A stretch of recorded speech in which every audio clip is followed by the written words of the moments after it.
කටුලප්පකුයි වතුර දෝස ගෙඩියකුයි ගල් කරලා අයිස්ක්‍රීම් හදන්න පුළුවන් ද කියලා තමයි බලන්න යන්නේ.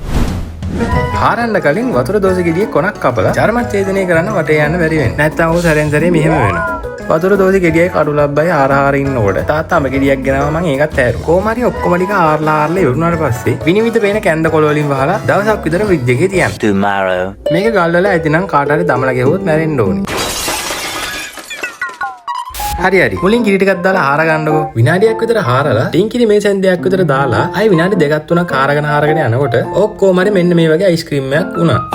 කටුලප්ප හදාන්න මං ටින්කිරි පොඩ්ඩක් වැඩිපුර දැම්මා. මං දන්නේ නැහැ ටින්කිරි වැඩිපුර දැම්ම හින්දාද කියලා. මේක කොච්චර හැරුවත් අයිස්ක්‍රීම් උනේ නැහැ. අඹේකට උනේත් අන්තිමේ ඒ ටිකම තමයි.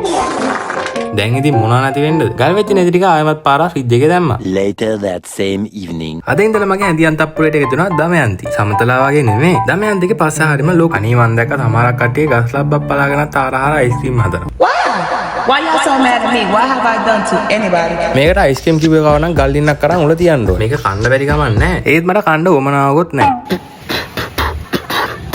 මේකට මන් දෙනවා 10න් බිඳුවක්. අන්නාසියක නම් බොරු කියන්න ඕනේ නැහැ රහයි. ෆ්‍රිජ් එකේ දැම්මට පස්සේ හොඳට සෙට් වෙලා තිබ්බා. කඩුලබ්බට දෙනවා මන් 10න් 7.5. අඹේකත් රහයි. ඒ වුණාට ඒක ඉදිල මදින්දද කොහෙද ඇඹුල් ගතිය පොඩ්ඩක් වැඩි. මේකට මන් දෙනවා 10න් 8ක්.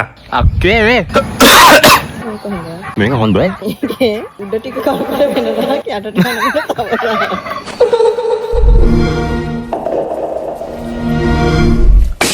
Bye.